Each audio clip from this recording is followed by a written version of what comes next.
Ce podcast explore l'idée provocatrice que la liberté de penser ne justifie pas l'acceptation aveugle des mensonges, en s'appuyant sur la philosophie de Spinoza pour démasquer le charlatanisme moderne. Nous verrons comment le droit de croire est devenu un bouclier pour des charlatans se faisant passer pour des scientifiques ou des experts en physique quantique, exploitant le dangereux coût social de l'ignorance volontaire. À travers un regard critique et humain, nous expliquerons pourquoi la recherche de la vérité est la seule véritable forme de liberté, distinguant ainsi le scepticisme authentique de la foi aveugle. Restez jusqu'à la fin pour comprendre comment protéger votre esprit dans un monde où les mensonges se font passer pour l'autorité et où l'absurdité est vendue comme une révélation. C'est parti.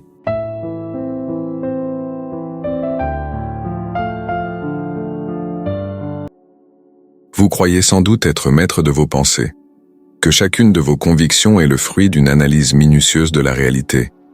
Il est rassurant de penser ainsi, mais la vérité est que la plupart de vos certitudes ne sont que le fruit du hasard ou un besoin émotionnel que vous n'avez pas encore eu le courage d'affronter. Spinoza, l'un des plus brillants penseurs de l'histoire, a douché notre arrogance en affirmant que les êtres humains ne se sentent libres que parce qu'ils ignorent les causes qui les poussent à décider. Imaginez une pierre qui, après avoir été frappée, prend conscience de son propre vol et croit voler par pur désir. C'est exactement ainsi que nous fonctionnons lorsque nous défendons le droit de croire à n'importe quelle absurdité. Nous clamons haut et fort notre liberté de choix alors que nous ne sommes que des pierres ballottées par nos peurs, nos traumatismes et le besoin désespéré de trouver un sens à un monde qui, souvent, semble en être dépourvu. Quand on entend quelqu'un dire qu'il a le droit de croire qu'une personne peut tordre des cuillères par la force de la pensée ou que l'eau magnétisée guérit les maladies graves, cette personne n'exerce pas sa liberté. Elle ne fait que réagir à un besoin de contrôle que la raison n'a pas su satisfaire. Cette prétendue autonomie que nous défendons avec tant de véhémence est, en réalité, l'une des plus grandes prisons qui soit. Spinoza affirmait que notre esprit est le reflet de notre corps et de son environnement. Dans un moment de fragilité, lorsque la peur de la mort ou de la perte vous assaille, votre liberté de choix s'évapore instantanément et vous devenez une proie facile pour tout discours promettant un soulagement immédiat. C'est pourquoi le charlatan n'a pas besoin de logique, il a besoin d'opportunité. Il ne cherche pas à convaincre votre intellect, il veut se nourrir de votre angoisse. Le problème fondamental de cette défense acharnée des croyances d'autrui, présentées comme sacrées, réside dans l'ignorance du fait que l'esprit humain n'est pas un système isolé et parfait. Nous sommes constamment bombardés de facteurs externes. La culture dans laquelle vous êtes né, les vidéos que les algorithmes vous proposent et les insécurités héritées de vos parents sont les véritables architectes de vos croyances. Croire que vous avez décidé de croire en quelque chose sorti de nulle part est la preuve ultime que vous ne comprenez pas le fonctionnement de votre propre biologie et de votre histoire. La croyance irrationnelle est le symptôme d'un esprit qui a cessé de rechercher les causes et se contente des conséquences les plus rassurantes. Dans la perspective spinoziste, la véritable liberté n'existe que lorsque nous comprenons les lois de la nature et leur influence sur nous. En dehors de cela, nous sommes esclaves de nos passions. Et il ne faut pas entendre ici la passion comme une romance cinématographique, mais comme tout ce qui nous affecte de l'extérieur, nous privant de notre capacité d'agir et de penser. Lorsqu'une personne se laisse égarer par un gourou qui promet des pouvoirs paranormaux ou une solution miracle pour ses finances, elle est passive. Elle subit l'influence d'autrui. Je crois ce que je veux est, en substance, la phrase favorite de ceux qui ont renoncé à penser. C'est le refuge de ceux qui préfèrent un mensonge apaisant à une vérité exigeante. Spinoza était radical sur ce point. L'ignorance n'est pas un droit, c'est une forme de déshumanisation. Moins vous comprenez pourquoi vous croyez en quelque chose, moins vous êtes humain et plus vous devenez un objet. Vous devenez un pion entre les mains de ceux qui ont appris à utiliser votre vocabulaire de la liberté pour vendre de fausses chaînes en or. Notre esprit est un champ de bataille. Et si vous ne prenez pas les rênes par l'investigation et le scepticisme, le premier charlatan à la langue bien pendue occupera cet espace et vous convaincra que son intrusion était, en réalité, votre propre choix. Considérons les histoires à succès évoquées dans la transcription, comme celle de cet individu prétendant avoir reçu des pouvoirs extraterrestres pour tordre le métal. Pourquoi des millions de personnes y ont-elles cru, malgré l'évidence absurde? Ce n'était pas par manque d'intelligence, mais plutôt par excès d'imagination débridée. Pour Spinoza, l'imagination est le niveau de connaissance le plus élémentaire. C'est là que les choses se mélangent, que la peur se confond avec le divin et que les tours de magie deviennent des miracles. Lorsque nous n'utilisons pas la raison pour filtrer ces images, nous nous retrouvons piégés dans un cycle où le désir de croire au surnaturel l'emporte sur notre capacité à voir l'évidence. Cette vulnérabilité est universelle. Personne n'y est totalement immunisé, mais le premier pas vers la guérison consiste à admettre que notre esprit est imparfait et très influençable. La croyance n'est pas un sanctuaire inviolable qu'il faut respecter par politesse. C'est une construction qu'il faut souvent démolir pour bâtir à sa place quelque chose de plus solide. Le respect aveugle des croyances d'autrui est, en réalité, une forme de mépris pour sa capacité de raisonnement. C'est comme voir quelqu'un marcher vers un précipice et ne pas l'avertir sous prétexte que chacun a le droit de suivre le chemin qu'il souhaite. Cette dynamique devient encore plus perverse lorsqu'on réalise que la société moderne a érigé la subjectivité en dogme. C'est ma vérité, disent certains. Mais la vérité n'est pas un bien personnel qu'on transporte dans son sac à dos. La vérité est ce qui résiste à l'épreuve du réel et de la raison universelle. Spinoza nous enseigne que ce qui est vrai pour un individu doit pouvoir être compris comme vrai pour tous par la logique. Lorsque nous fragmentons la réalité en millions de petites vérités individuelles, nous ouvrons la porte au chaos. Et c'est dans ce chaos que les opportunistes font des ravages. Ils savent que s'ils parviennent à vous faire croire que votre intuition vaut plus qu'une expérience scientifique, ils ont déjà gagné. Ils transforment votre ego en votre pire ennemi. Vous finissez par défendre le mensonge du gourou non par amour pour lui, mais parce qu'admettre avoir été trompé est trop douloureux. Vous défendez votre choix, pour ne pas avoir à admettre que vous n'étiez que victime d'un processus dont vous n'avez même pas vu le début. La liberté de penser exige avant tout le courage de douter de soi-même et de ses propres inclinations. Pour Spinoza, Dieu et la nature ne font qu'un. Une structure logique, infinie et immuable, indifférente à nos désirs et à nos prières. Si tout obéit aux lois naturelles, il n'y a pas de place pour les miracles ni les pouvoirs paranormaux. Ceux qui y croient nient en réalité la perfection même de la nature pour croire en une imperfection, en un artifice magique. Le charlatan vend cet artifice. Il vend l'idée que nous sommes suffisamment exceptionnels pour que les lois de la physique se plient à notre volonté. Et notre libre arbitre imaginaire aime se sentir exceptionnel. C'est pourquoi le discours du « tout est possible » ou du « votre esprit crée la réalité » est si séduisant et en même temps si destructeur. Il nous arrache au réel et nous plonge dans un océan de fantasmes où nous perdons la capacité d'agir efficacement dans le monde. Le véritable pouvoir de l'être humain réside dans la connaissance de ses limites et des lois qui les régissent, et non dans leur déni. En comprenant que nous ne sommes pas libres de croire ce que nous voulons, mais que nous sommes plutôt déterminés par une série de facteurs, nous acquérons la seule liberté qui compte vraiment. La liberté de comprendre ces déterminations et peut-être de mieux les appréhender. Mais si le problème se résumait à notre propension naturelle à l'imagination et à la peur, le monde serait plus simple. Le véritable danger survient lorsque cette faiblesse humaine s'industrialise. Quand on utilise le vernis de l'autorité pour valider l'absurde, l'ampleur des dégâts change du tout au tout. Il ne s'agit plus d'un individu isolé aux croyances étranges, mais d'un système qui a appris à détourner le langage de la vérité pour vendre l'erreur. Si le libre arbitre en matière de croyance est déjà une illusion qui nous rend fragiles, qu'advient-il lorsque cette fragilité se heurte à quelqu'un qui non seulement recourt à des tours de passe-passe, mais qui a appris à parler comme s'il était le gardien de la logique et de la science? Si vous avez déjà compris que votre esprit n'est pas aussi indépendant que vous le pensiez, comment reconnaître un intrus qui se fait passer pour un allié et emploie un jargon technique pour désamorcer vos derniers vestiges de scepticisme? Après avoir compris que notre esprit est bien plus vulnérable que nous ne voulons l'admettre, il est nécessaire de s'intéresser à ceux qui ont appris à exploiter cette vulnérabilité à des fins professionnelles.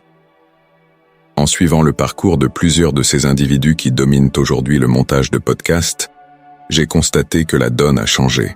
Autrefois, le charlatan se déguisait en prophète, portait des robes, parlait en langue ou promettait des guérisons spirituelles manifestement irréalistes. Aujourd'hui, La situation est différente.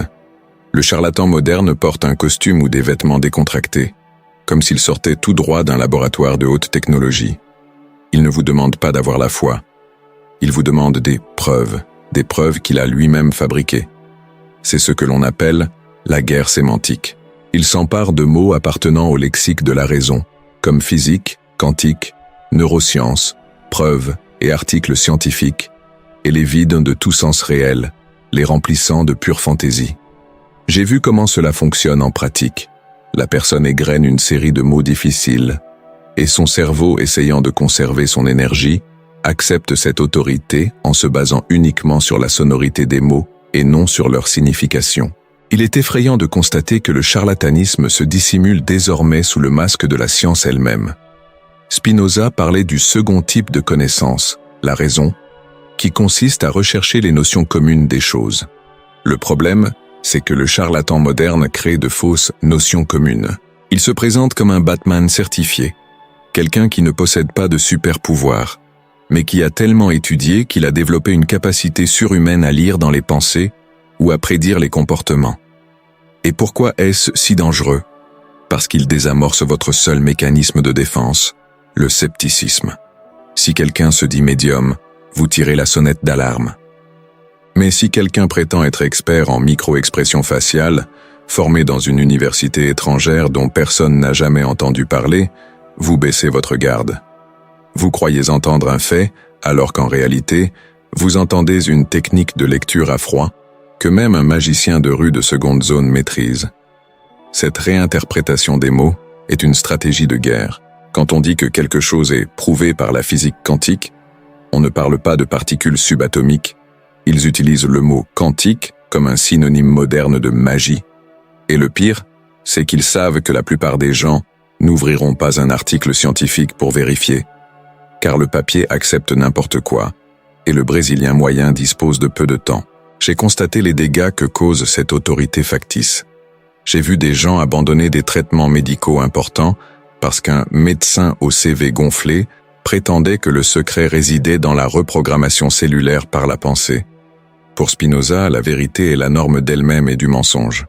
Autrement dit, la vérité doit être suffisamment claire pour que nous puissions identifier l'erreur. Mais comment identifier l'erreur quand elle se part des atours de la vérité? Le charlatan d'aujourd'hui est un maître de l'éloquence. Il n'a pas besoin d'avoir raison, il lui suffit de paraître infaillible. Il utilise ce que l'on appelle le galop oratoire. Cette technique qui consiste à débiter tant d'arguments faux ou déformés en si peu de temps que l'adversaire ou le spectateur ne peut les réfuter un par un sans passer pour un rabat-joie ou un pédant. C'est une bataille linguistique où le but n'est pas la connaissance mais la domination.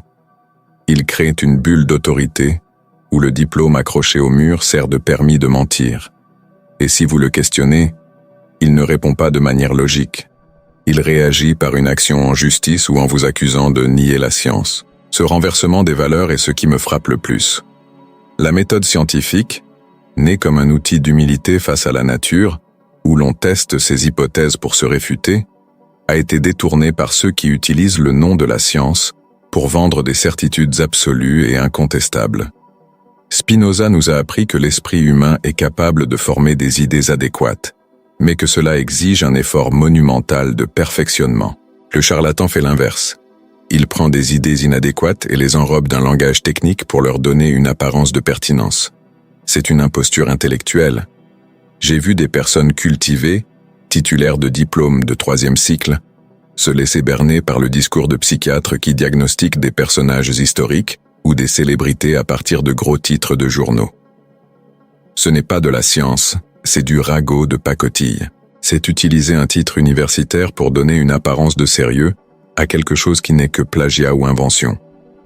Ils profitent de la faiblesse des institutions, notamment au Brésil, qui donnent souvent la parole à l'absurde sous prétexte de « donner la parole aux deux camps ». Mais il n'y a pas deux camps quand l'un est fait et l'autre mensonge. Donner la parole au charlatan de la physique quantique ou à l'expert en langage corporel sans validation scientifique, c'est comme donner la parole au pyromane lors d'un congrès de pompiers. La guerre sémantique est si efficace car elle corrompt les fondements mêmes de notre communication. Si nous ne parvenons plus à nous entendre sur la définition du mot « science », nous sommes perdus dans un océan d'opinions où celui qui crie le plus fort ou qui a le montage vidéo le plus spectaculaire l'emporte. J'ai vu des podcasts où les yeux de l'animateur s'illuminent devant un mensonge flagrant, simplement parce qu'il était proféré d'une voix calme et avec une posture autoritaire. Le charisme est devenu le nouveau critère de vérité. Si quelqu'un parle bien et semble sûr de lui, il doit forcément savoir de quoi il parle, n'est-ce pas?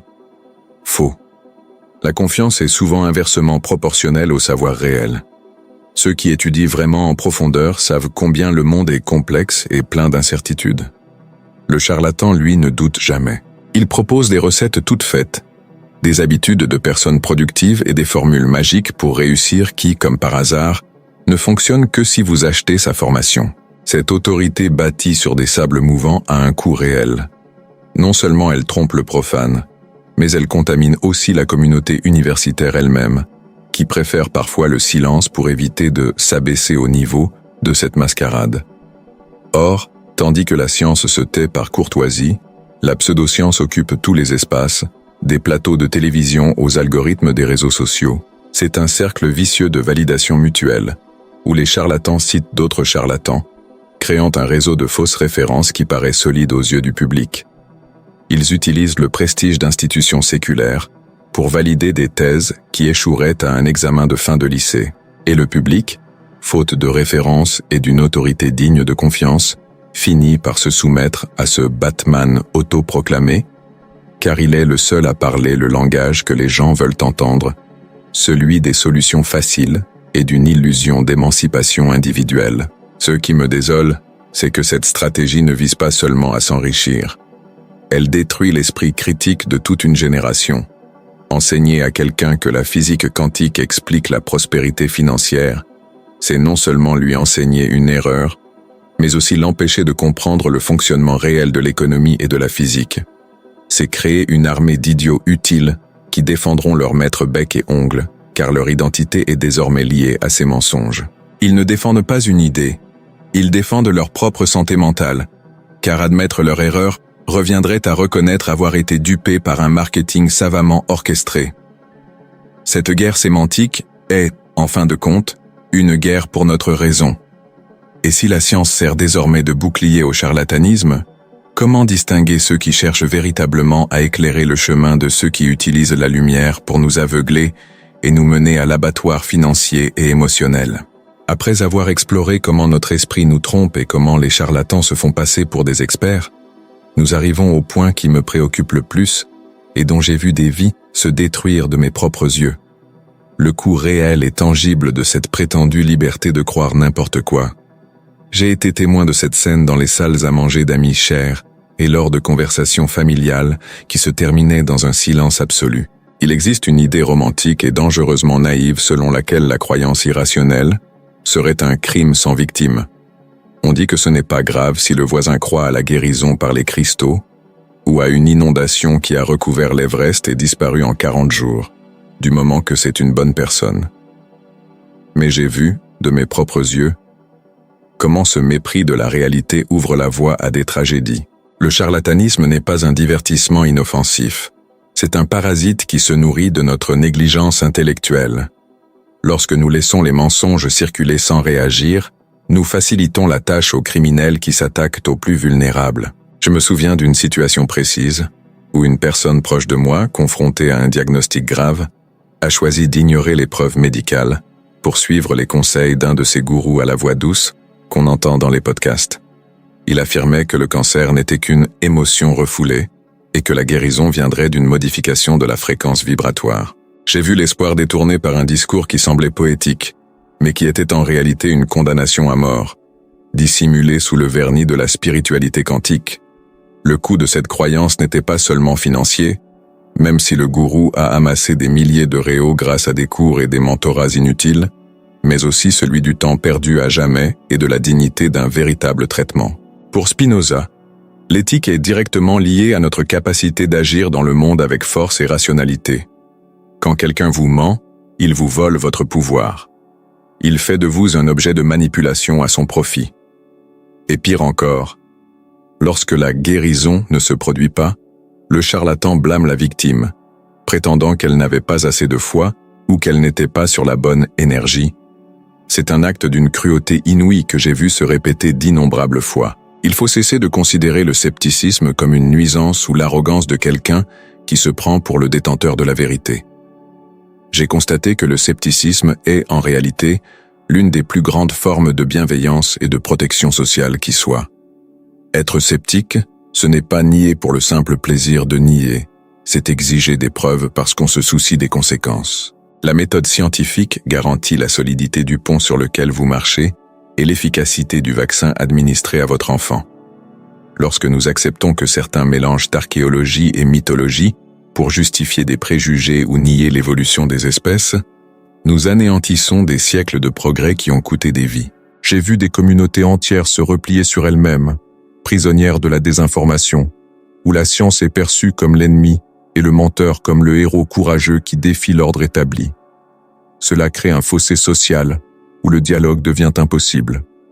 Si je crois en la gravité et que vous croyez pouvoir voler en le voulant suffisamment, nous ne sommes pas simplement en désaccord. Nous vivons dans des réalités différentes. Et l'impact de cette situation sur le système de santé publique, le système judiciaire et l'éducation est dévastateur. J'ai vu les autorités publiques, censées être les garantes ultimes de la rationalité, infiltrées par ces mêmes pseudosciences. Il est révoltant de voir nos impôts financer des thérapies sans la moindre preuve, alors que les hôpitaux manquent cruellement de matériel de base. Cela arrive parce que la culture du « laisser chacun croire ce qu'il veut » a atteint les plus hautes sphères du pouvoir.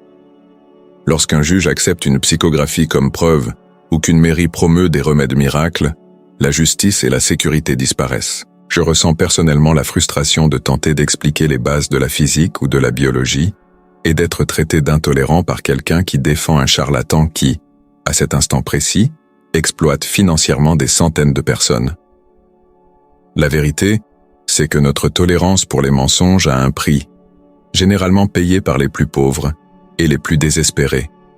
L'idiot utile, qui défend le gourou par naïveté, finit par devenir le soldat qui protège l'exploiteur.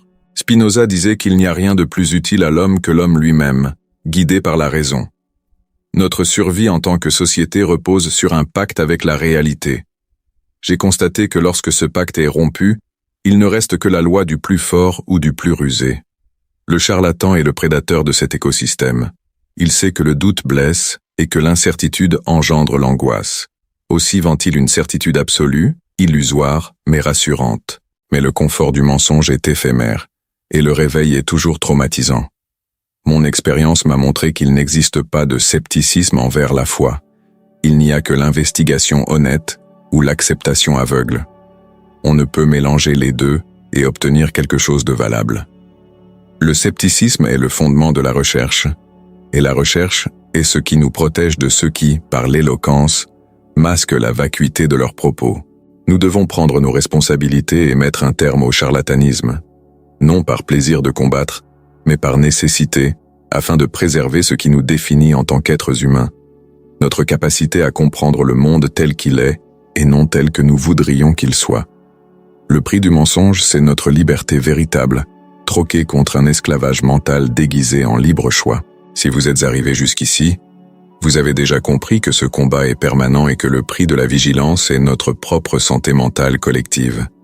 La raison n'est pas une prison froide, c'est la lumière qui nous permet de voir où nous mettons les pieds, afin de ne pas tomber dans le piège tendu par le prochain imposteur. Si vous pensez que ce type de réflexion est important pour lutter contre ce flot apparemment sans fin de désinformation, je vous demande un geste simple mais très puissant.